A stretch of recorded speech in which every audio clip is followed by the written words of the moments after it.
bahagi. Para, kasi dapat yung iba nasa likod, medyo lumapit natin dito para Pwede makinig na. para hindi naman na buti nga si Brother Max, mahila na nga ang pagdinig. Buti nga sa harapan siya ako. Bundok pa siya sa likod, tinalo ka. No? Pag natapos yung lesson natin, wala na ang process. Walang leksyon. Iwan. Ba? Naiwan ang leksyon. Sige na to. Makita nila ang sa may lesson. Ganun po talaga yung pagbitiraan. Ito po tayo naman sa pagkasunod ng lesson. Ang pamagat po, adagdag po nito. Si Jesus at Lazarus. Ang sa ulohing talata na kita sa mga awit, kapitulo 16, versikulo 15. Sige ba? O sige, ito. Sabi dito, mahalaga sa paningin ng Panginoon ang kamatayan ng kanyang mga banal. Kung sabihin pala, kahit tayo mamatay, kung nakuha natin yung kasiguruhan ng ating kaligtasan, may kasiyahan ng Diyos. Pero sabi ni Isikan pa yung Brother Dennis, na walang kasiyahan ang Diyos sa kamatayan na isang masama o hindi na sisip. Pero dito sa aking susing talata, sinabi ng Diyos kaya Haring David, na may kasiyahan ang Diyos sa kamatayan ng kanyang banal. Actually, pag banal, sigurado yun. Kasi banal din. No? Kaya, wala po tayo dapat mangamba kahit lumagin man sa atin ang kamatayan ng mga oras kung tayo ay may kasiguruhan. No? Kung tayo banal. So, ito po tayo sa unang subtopic, araw ng linggo, ang pamilya sa Bethany.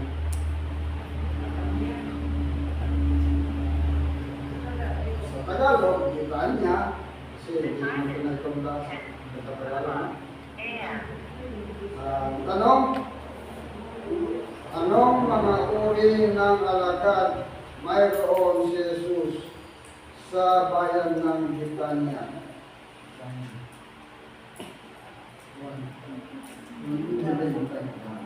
Kahit lang pumapasa ng mga teksto sa ating pong lesson, pwede rin natin ulong. Maliban sa hinana ang mata, Alagad mo doon sa Bethania ay si Jesus loved. Now Jesus loved Martha and his sister and Lazarus. doon po sa paano po ng teksto ng Tagalog para madali po maunawaan ng iba nating kapatid, no? Bibigyan ni Jesus ang kanyang alagad doon si Maria, Martha, at si Lazarus. Kapatid mo po, di ba? Yan. Iibig nga ni Jesus si Marta at ang kanyang kapatid na babae at si Lazarus. Hindi po dito sinabi si Maria, pero sinabi ang si Marta at ang kanyang kapatid na babae. Pero alam naman po natin, natutulong po silang kapatid. Si Marta, si Maria, at si Lazarus. Si Marta at ang kanyang kapatid na babae, si Maria yun. At si Lazarus, sinabi dito. So, ano po ang kaugnayan nun sa ano ang mga alagad mayroon si Jesus sa bayan ng Jerusalem? Yung teksto, pangalan naman yung pangalan naman yung sinabi kung sino yun. Pero ang tanong, anong uri? Anong uri ba ang alagad si Marta, si Maria, at si Lazaro?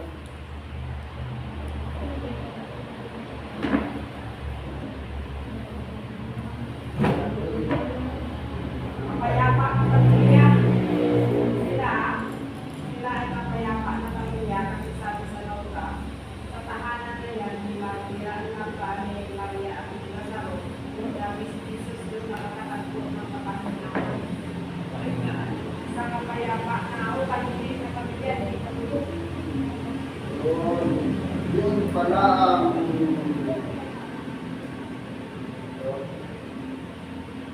pala ang ibig sabihin.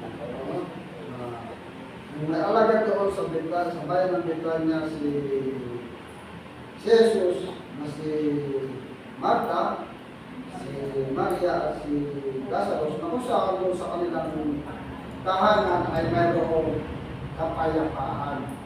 Sabi nga talaga din si Cristo, ang sumpa ay sa kanan ng masama. Ngunit ang pagpapala ay sa kanan ng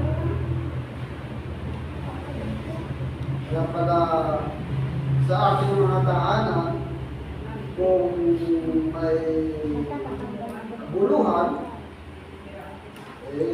bakit tayo lang pasanay suster kung sa isang bahay o isang tahanan na mayroong namumutawi. Basta kung sa isang tahanan na may kapayapaan, nananahan yung talaga si Kristo. wala kung hindi daw Kaya, tahanan. kung sa tahanan, lagi na lang sabi nga nila, meron din ay hindi nananahan si Pero kung sa ating tahanan ay meron kapayapaan, tayo ay nakasiguro na nandiyan si Kristo. So, dito po tayo sa pangalawang katanungan. Sa anong uri ng tahanan naroon ang Diyos kasama ang kanyang pinakapiling mga pagpapala? Sabi niya sa teksto, sa matuwid na tahanan ng tahanan niya. Bilang Maria, Marta, just So, yung ay paliwanag sa unang katanungan, yun na rin pala ang sagot ko sa pangalawang katanungan. No? Kaya, yun pala ang katanungan. Kaya, gusto natin makapiling si Kristo o ang Diyos sa ating tahanan, kailangan pala lungkad natin ang kapayapaan sa loob ng ating tahanan. hindi nagkakaintindihan sa pagkakahanan dahil mga anggit, pangungkana dahil mga anggit.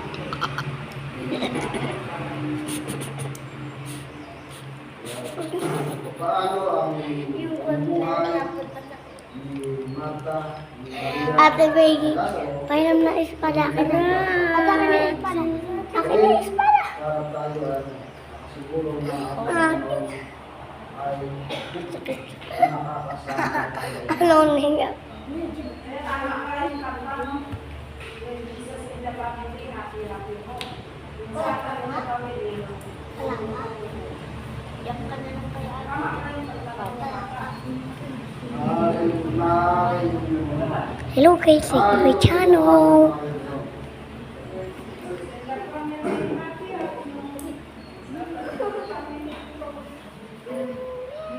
Meron pa po kayo itong itadagdag?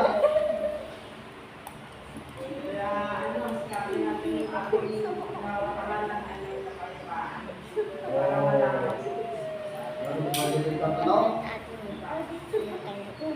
Tanong sa dagdag? Mga estudyante, naglalapasan na.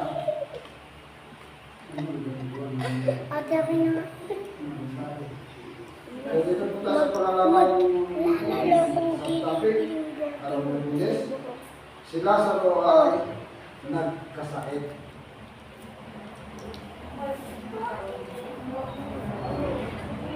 Ano ang ginawa ng mga kapatid na babae ni Lazaro na magkasakit na malubha ang kanilang kapatid? At ano ang tugon na natanggap nila? So, si Lazaro nagkaroon ng malubhang sakit.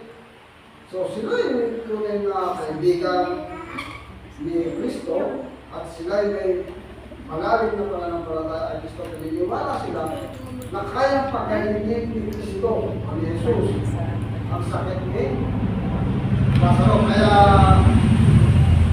nagpadala sila ng tao para ipaalam o ipapatid kay Jesus ang nangyari kay Lazaro. Kaya alam nila, pag nalaman ni Kristo, dali na rin pupuntahan sila ni Kristo dahil sa kalagayan ni Lazaro. Pero ang tanong, ano ang naging tugon sa ang sagot ng tao na tinutusan nila? Nung magbalik, anong dala? Mensahe din po. Mensahe din po. Sabi po ay, sabi ni Jesus, ang mensahe, ang sakit na ito ay hindi nakakamatay, kamamatay. Pero, wala si Kristo. Dahil umaasa yung si Marta at saka si Maria na pag bumalik yung tao, yung sa nila, umaasa sila na pagbalik kasama si Kristo. Pero kung makita nila bumabalik, wala naman. Mensahe lang naman.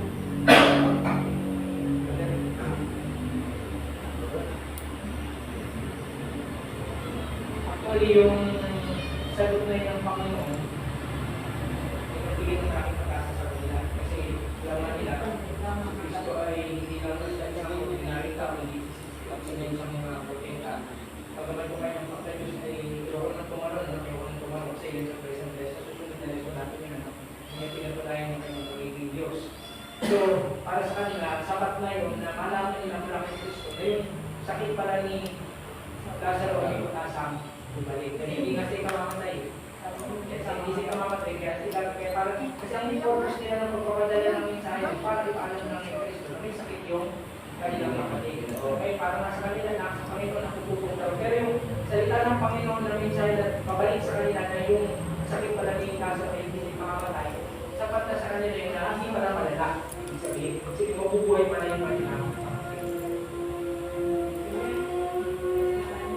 Alam na tanungan, ilalawan ang mga salita at pagkilos ni Kristo sa mga susunod na araw.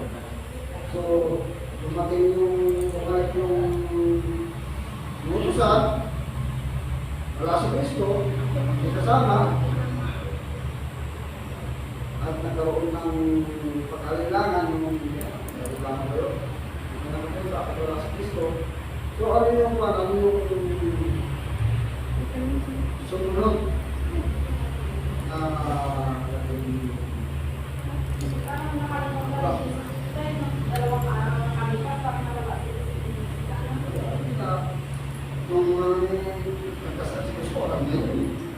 Alam mo, lahat ng mga alam mo si Kristo. Sabi, sa loob ng dalawang araw ay kita inalis ni Kristo ang mensahe sa kanyang isipan. Kasahin mo mo ba? Ibig sabihin, Ano nga yung word yung sister? Yung word na tila, parang akala natin, nalis niya pero hindi talaga alis sa sinabi niya. Alam niya talaga yun, kaya tila, may tila. Parang akala natin, inalis pero hindi talaga. Parang naalis, o. Parang palangke. Parang lang. Yung mga kalalagiwang ko kita ay nagkabalita. Nagtaka yung mga alaga, bakit na? kasi may layo mo kasi si Kristo. May layo mo si Jesus.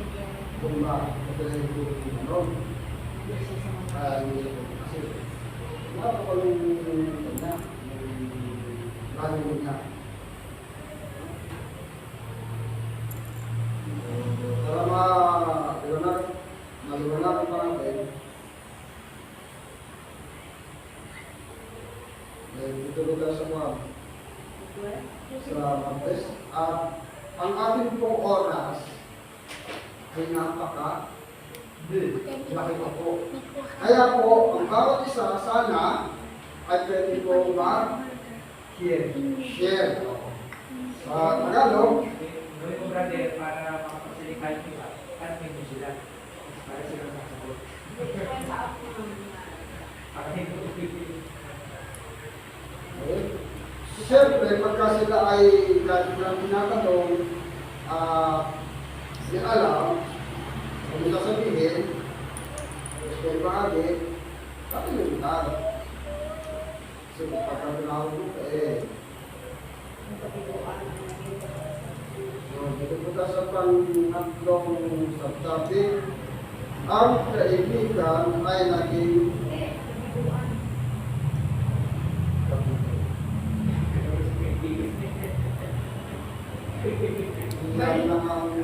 May tingin, may tinapay. Tayo lahat. Inaalam niya kung magbabasa tayo. may pingin, may bukat, may bibig. Ilang araw ko lang pinapasa eh. Hindi mo ang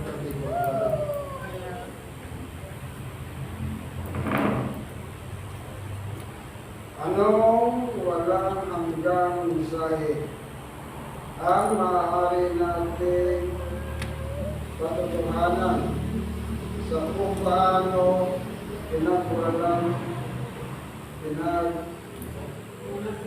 pinangasiwaan ni Kristo ang masalimuot na pagkakasunod-sunod ng mga pangyayari na nakapaligid sa sakit ni Lazaro. Anong walang hanggang mensahe ang maaari nating mapulot mula sa kung paano pinangasiwaan ni Kristo ang masalimuot na pagkasunod at pangyayari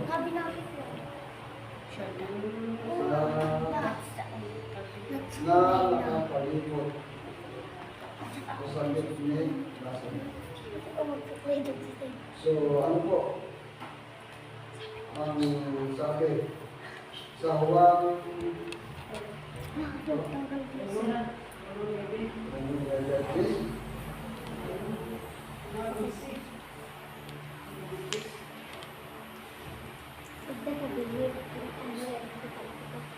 Dito kong Tagalog para hindi na dito sa Tagalog. Hindi din natin sa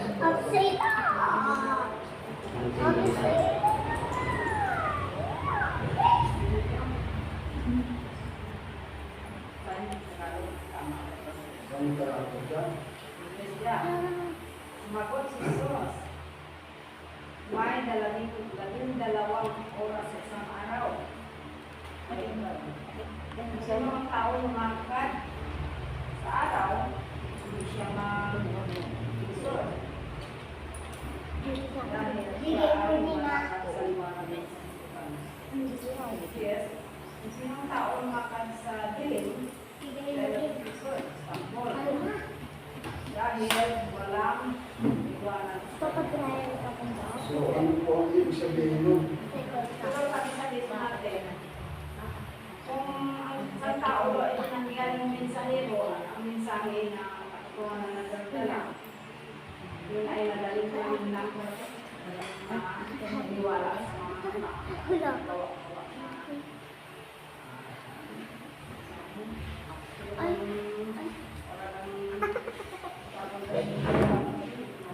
Try mo ba ito ganda?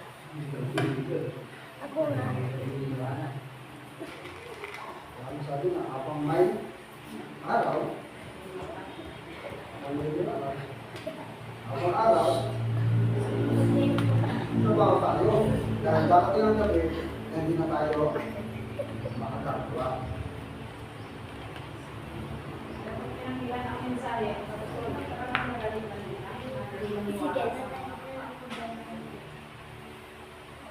O ano? Sa pangalawang tanungan, anong kamanghamanghang paghayag ang ibinigay ni Jesus sa kanyang mga alagad?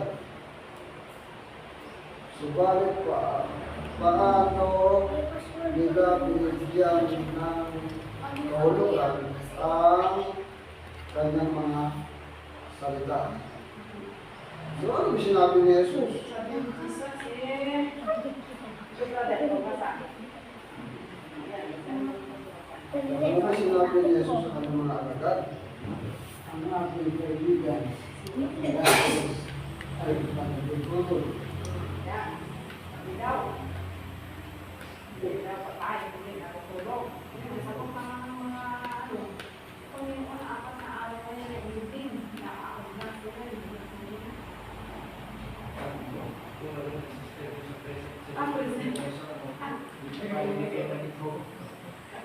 Hindi pa namamatay si Lazaro. May sakit pala.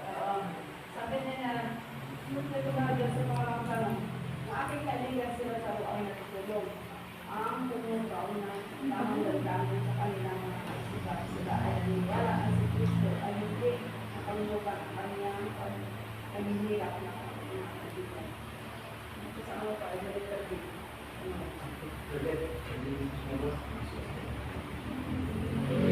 Kaya ako dito sa una sa lekere tapos yung pangalawa sa doktrina. Yung ano nito mga kapatid, ang mga alagad, parang nag-disappoint sila sa ating Panginoon kasi alam nila kung gaano ka-cross ang Panginoon sa pamilya ni Lazaro.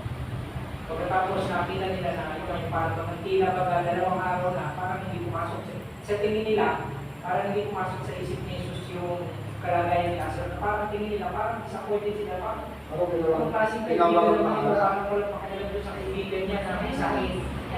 May sakit sa mata. Parang hindi nila naman narinig na sila sabi ng Panginoon, tapos na kaya si Lazaro. Hindi nila na-ano yung nakakapag. Pero nung sinabi ng Panginoon na tayo pupunta kay Lazaro, doon sila nagbuhay. Akala lang nila yung tila, kaya yung word ng tila, akala nila tila parang wala na sa isip ni Cristo si Lazaro. Pero nung sinabi ng Panginoon na sila pupunta roon, upang singin si Lazaro, nakita nila na akala lang pala nila na wala siyang pakialam. Dahil hindi pa naman nila napatay, hindi pa naman ng mga lalagay na hindi pa patay. Kaya ibig sabihin doon sa ano na yan, tayo mga mensero ng Panginoon, ay doon sa unang tanong, kung tayo nakaangkla sa pagkawalan, yung ay paliwanag ni Sister Flor kanina, ano ba yung mga sirkunstansya na para ba nakikita natin na para ba hindi kumakaw o hindi umami sa atin, magtiwala lang tayo sa Diyos. Magtiwala lang. Kasi nakita nila parang hindi naman kumakaw o kung galing ang Panginoon sa kanyang kaibigan. Ano ba kayo pumasok sila kasi sabi nila ng mga papaligat na yung mga bilang. Sa kayo, Sabi ko sila na ultimate ba yung pagkagawa.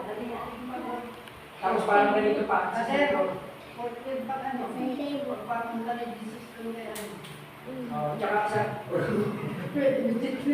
At saka nung panahon na si Kristo ay naghahanap ng comfort, naghahanap ng kakwentuhan, nandun siya lagi, di ba? Ay sa lesson natin, napupunta siya doon, nag-ikwentuhan sa mga kaibigan niya, sa pamilya niya, at gusto niya naman nilahan doon. Pero bakit sa panahon na kailangan niya, hindi siya napapakita? Yun na nga, kaya ayaw naman natin tumalog doon sa topic. Doon masasagot, lahat ng sa topic 1 to 3, doon masasagot sa huling sa topic, kung bakit pala nagpaantala siya. Huwag na tayong tumalog kasi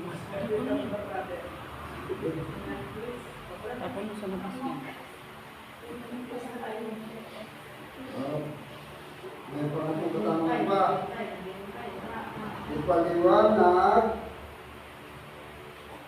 Ipaliwanag kung ano ang tunay na ibig sabihin ng salita ng Kristo. Ibig sabihin sa sabi ng Kristo na hindi tayo sa pagtulog. Kaya ibig sabihin na ang kapakanan na yun ang mga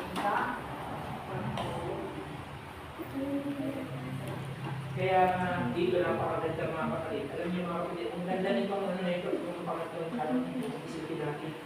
Kasi actually, ang kamatayan, pagtulog lang ito. Marami kasi takot sa kamatayan. Actually, ang kamatayan, pansamantala lang ito na pagpapahingin tayo ng Panginoon sa mga ginagawa natin dito.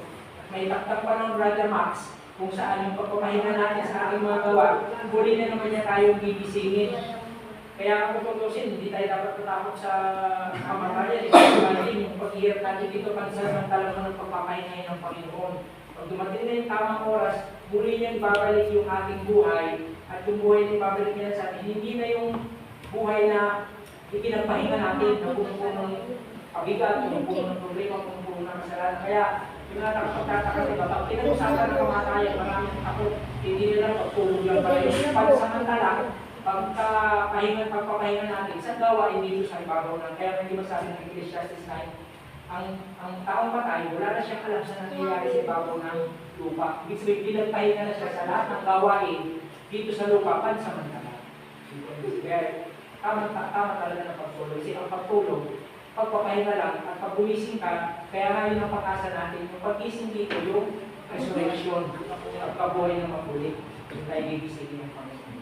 Kung sa lang ang ganda ng panibalag sa ganda ng paliwanag, din naman ang nasusulat na ang kamatayan ay hindi natin dapat na katakutan at yung patay hindi natin dapat katakutan kasi yung patay walang alam. Ang katakutan natin ang kamatayan na hindi po tayo handa.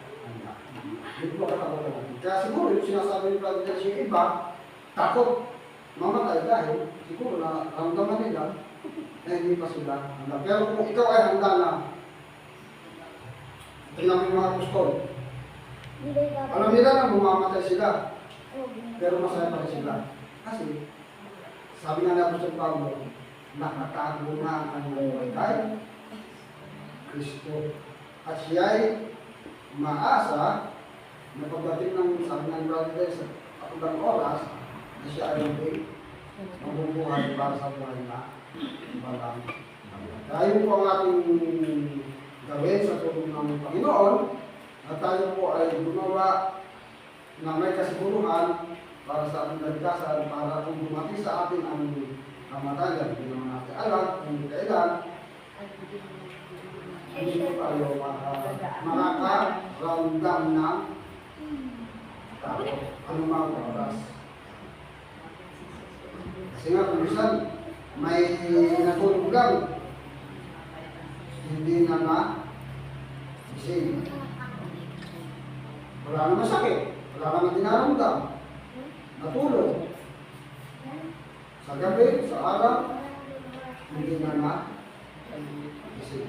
Kaya, habang may pagkakataon pa, sa tulong ng Diyos, sikapin natin na masiguro, tayo nakahawak sa Diyos na hindi tayo bibitaw. Para kung dumating man sa atin ang kamatayan na hindi naman natin alam kung kailan,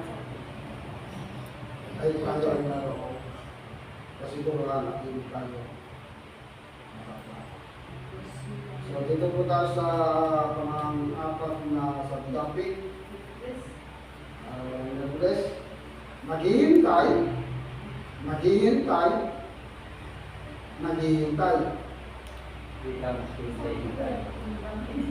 Bakit si Jesus ay lumayo sa Betania kahit na nalaman niyang patay na sila, namatay sila. Nalaman nila nung namatay sila sa dapat. Di ba? Pagka pinagkata ng harap na namatay, nagpaplano tayo na pumunta. Nagkakanda tayo na pumunta. Pero si Jesus, nalaman ng patay si Lazaro. Sa iba pa siya pumunta. Oh? Pumunta pa sa Juda.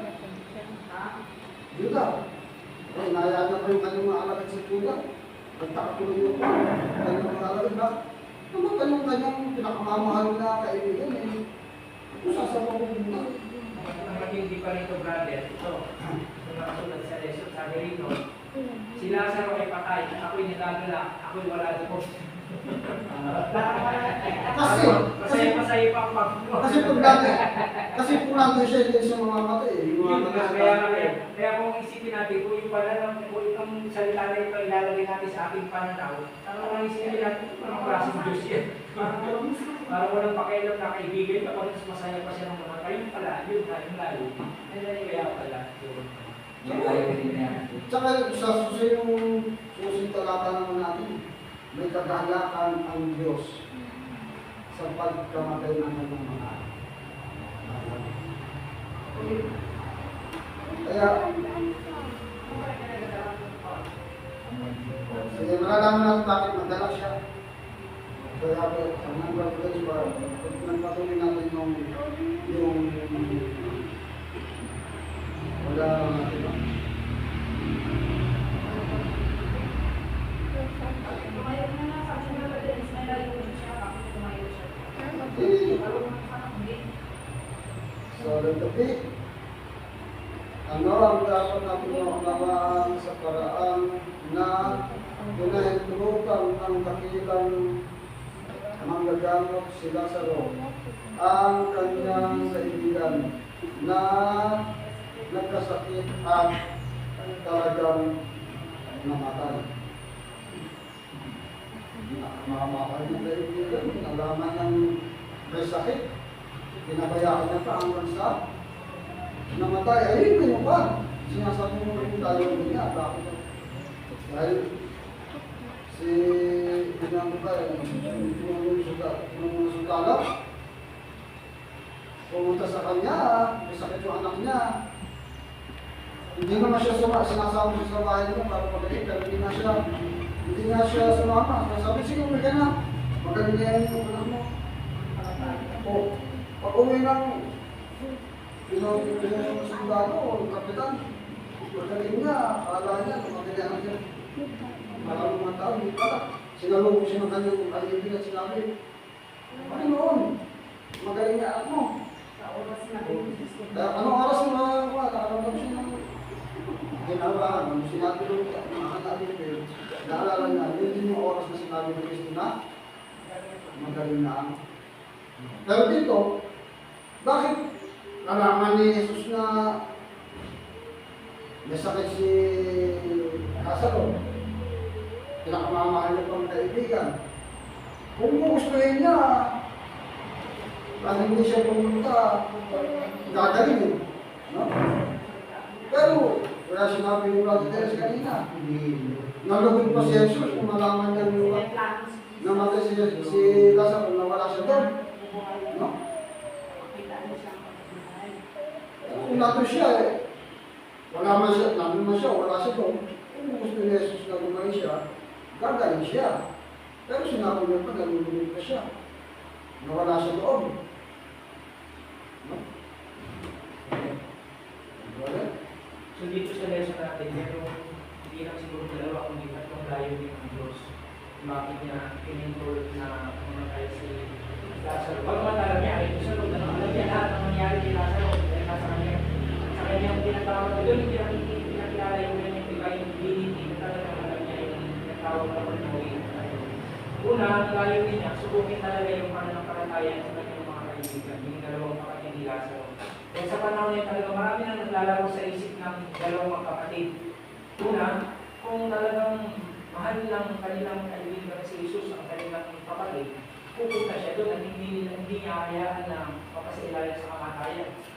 Kung talagang siya ay tunay na kaibigan, kung siya talaga ay tunay na tagapagligtas, siyempre, isa na sa ililigtas niya sa tiyang kamatayan yung kanyang kaibigan si Lazaro. So marami naglalaro sa isip ng mga kapatid, sigurado yan. Kaya sabi rito, pinahintulot niya upang subukin ang matindi ang pananampalataya ni Marta at ni Maria. Yun ang sinabi ko doon. Pangalawa, hinayaan niya na mapasailalim sa kapangyarihan ni Satanas sa pamamagitan ng kamatayan yung kanilang kaibigan upang ipakita naman niya kung gaano pa mas malakas ang kapangyarihan ng Panginoon sa kapangyarihan ni Satanas dahil nga sa pamamagitan ng kapangyarihan ng Diyos, kaya niyang buhayin at kaya niyang palayain mula sa pinakamalakas na kapangyarihan ni Satanas sa walang maging kamatayan kung gugustuhin niya na buhay yung magpuli kung isang tao ng patay. Ibig sabihin, itatalunin niya si Satanas. Yun ang layunin niya. Yung kapangyarihan ni Satanas na hawakan si Lucifer si Lazarus sa kamatayan, doon naman niya palalayanin. Ibig sabihin, pakikilala niya sa mga sasaksi na mas makapangyarihan siya kumpara sa kapangyarihan ni Satanas sa walang hindi pa kung kita kamatayan. Yun ang layunin niya. Kakilala niya na siya, kung ako, ipakilala niya na siya talaga yung tunay na aking Diyos. Yun yung mga layunin. Sa akin, hindi ako maulit.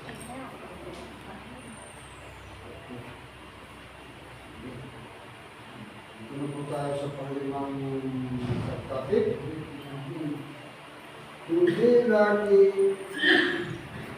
gaya ng ating inaasahan.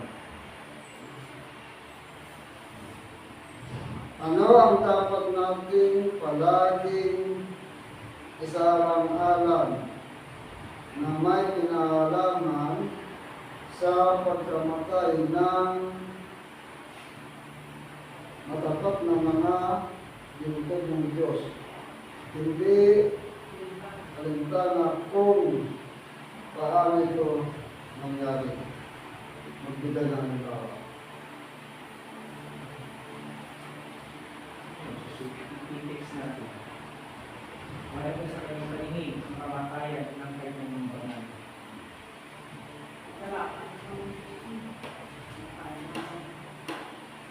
Ngayon yung halimbawa dito tuloy lang yung pagsagot dito sa ating tanong.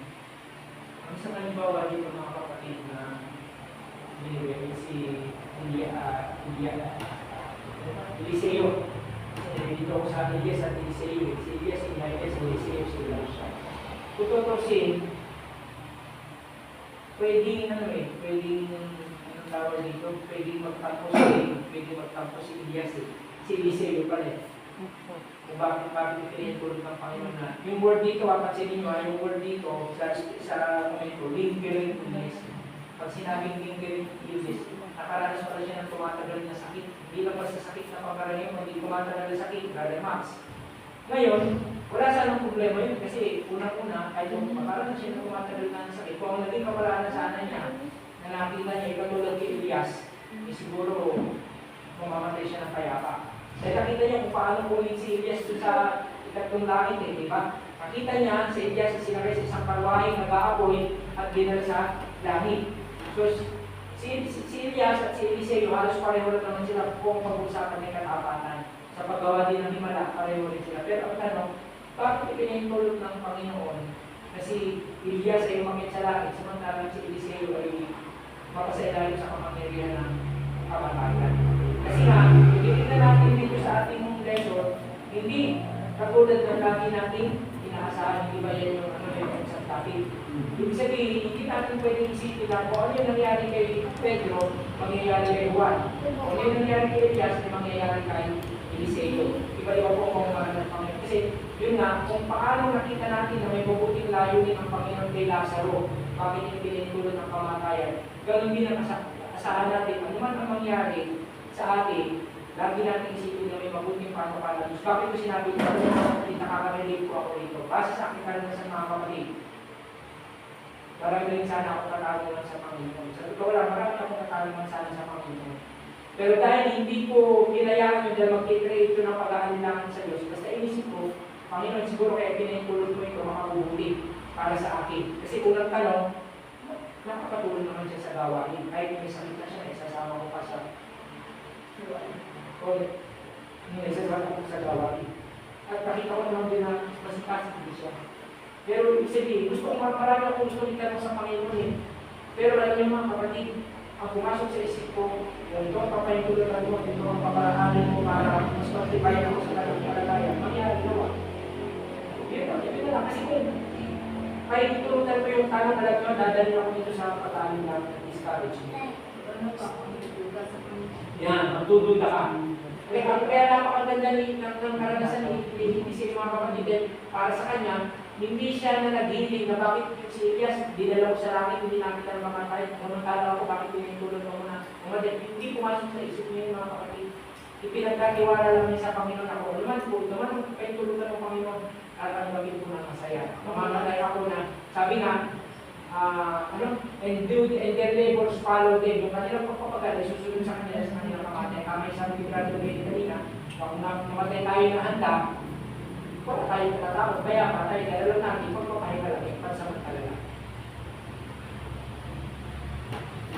Kaya ano ko na para tayo magpapakalaman. Meron pa po kayong gusto idagdag o tanong? Sister Rita? Meron po kayong tanong? Meron po kayong idagdag?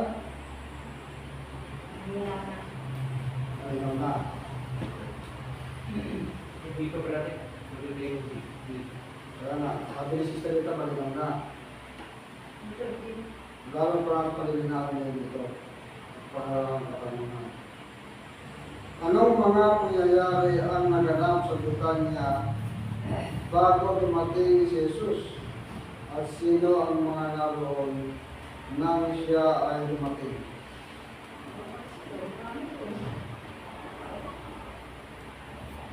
Mga Hudyo. Mga Hudyo. At ano? Dahil namatay si Lazaro, yung mga kapatid niya, si Marta, si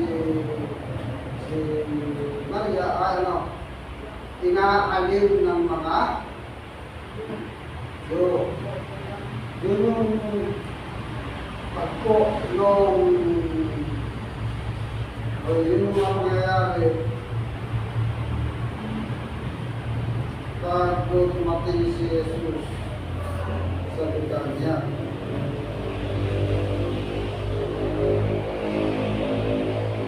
Yun yung mga naroon at sinyo. Yun lang nakakalungkot niya. Yun yung salita. Kaya talagang pagdating sa kalpok nito, mga kapatid, nagkaroon talaga mga hukyo. Sa kalpok nito, mga kapatid, inaalin nila yung mga kapatid ng may sakit. At the same time, naglalagay din sila ng pag-aakilangan. Kasi sinabi nila, ano pa naman yan yung kaibigan ko? O kailangan nyo rito, wala siya rito. Ano ba sige mga nakaraan ng statement dito? Sila yung naglalagay sa isip ng mga kapatid ng pag-aakilangan. Kaya grabe kayo po, ito ano yung tinatawag na pagpapanimabaw. Nakagawin siya ng mga Paalinin nila, tapos pagkatapos gagawin nila ngayon, ginagamit sila si Satanas para katungan yung mga kapatid na wala ng tiwala at ng palataya sa kanilang kaibigan. Kaya nila pa, dati hindi ba?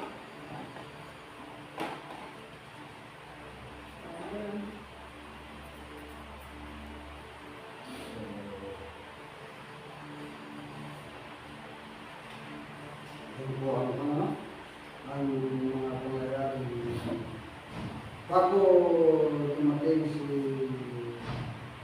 Jesus sa Britanya, din sa tahanan ni Maria, si Marta, yun yung kanya ng bulang-bulang na natin ng mga Hudyo at sila si Marta at si Maria ay kanilang inaali. Kaya sinabi ng Tenis, ng pagbanat, na magamat ang mga Hudyo ay nagbigay ng kaaliban sa mga naulila ni Lazaro, nagbigay din ng pagkaaliban ng kay Jesus. Kung po natin ang sumunod ng mga pangyayari, o kung susunod ba natin lesson,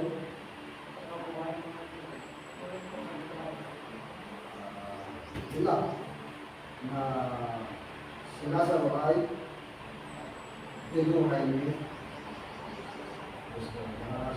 Sinabi ko kanina na pinakita ni Kristo ang kanyang kapangyarihan na mas higit pa sa kapangyarihan ni Satanas na kusan ng kamatayan.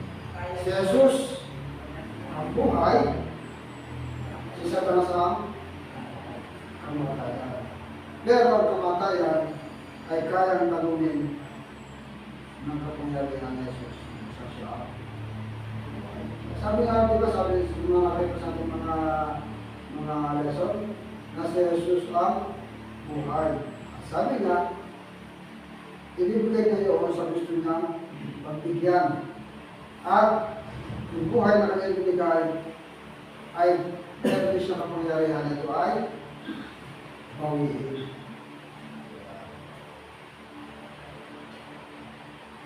Kaya yun po ang ating lesson. Jesus at Lazarus. So, meron pa po kayo itong gustong itanong. So, maaliwan natin pa kung kay Jesus at kay Lazarus kung ano yung layunin. Bakit na ang tala ang pagpuntaan ni Jesus kay Lazarus, kung siya ay karamdaman.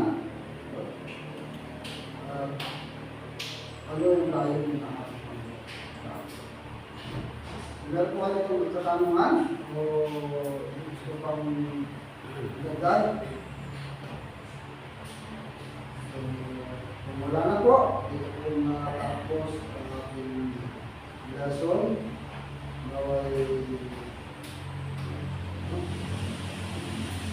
Pagigyan natin ang kalukulan ng ating Panginoong Diyos na tayo ay mamatay, na tayo ay napapanal. Para ang Diyos ay magkaroon ng kalukulan. Ayon sa ating susunod talata na binasa, ang Diyos ay may kalukulan sa pagkamatay natin kalukulan.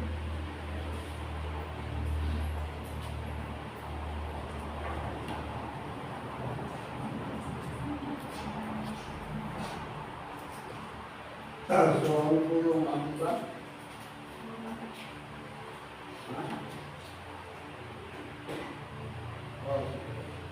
Kaya ang dalong pa. Hindi ko sasabi.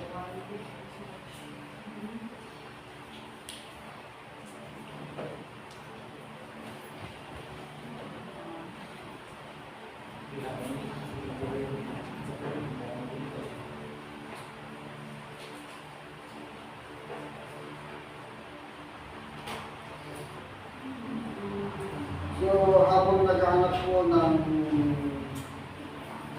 ating proseso o pagkakit na audit, ating po muna lipunin ang ating mga sando.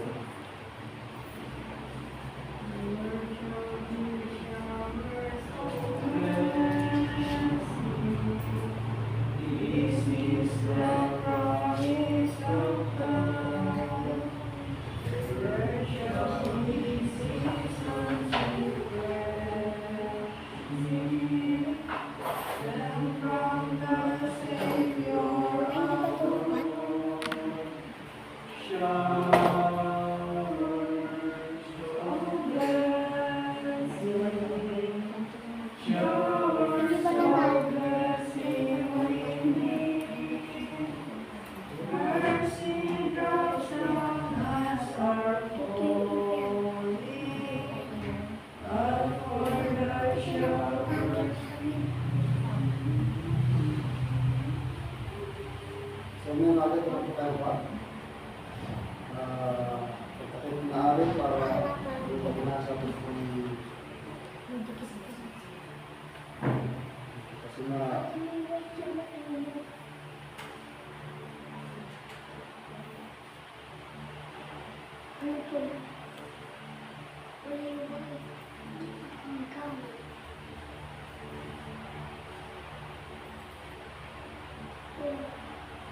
ito na lang po. 2 to 3. I have a place of precious.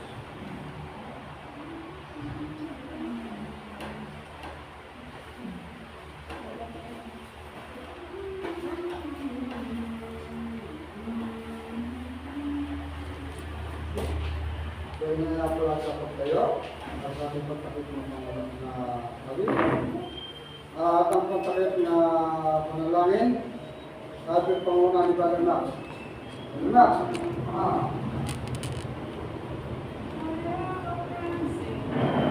I have a place So of precious precious, so very dear to me. in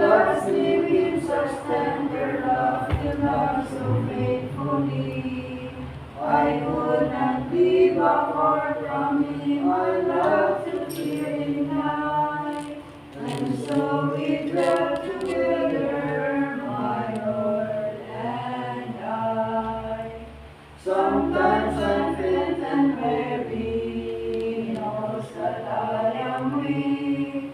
And my sleep is stealing on him, his help I gladly seek. He leads me in the paths of life, beneath the sunny sky. And so we walk together, my Lord and I. I tell him all my sorrows, I tell him all my joys. I tell him all that pleases me, I tell him what annoys. He tells me what I ought to do, he tells me how to try. And so we talk together, my Lord and I. He knows that I am lonely, somewhere is all to win. And so he bids me go and speak a loving word for him. He bids me tell his wondrous love and why he came to die. And so we work together, my Lord and I.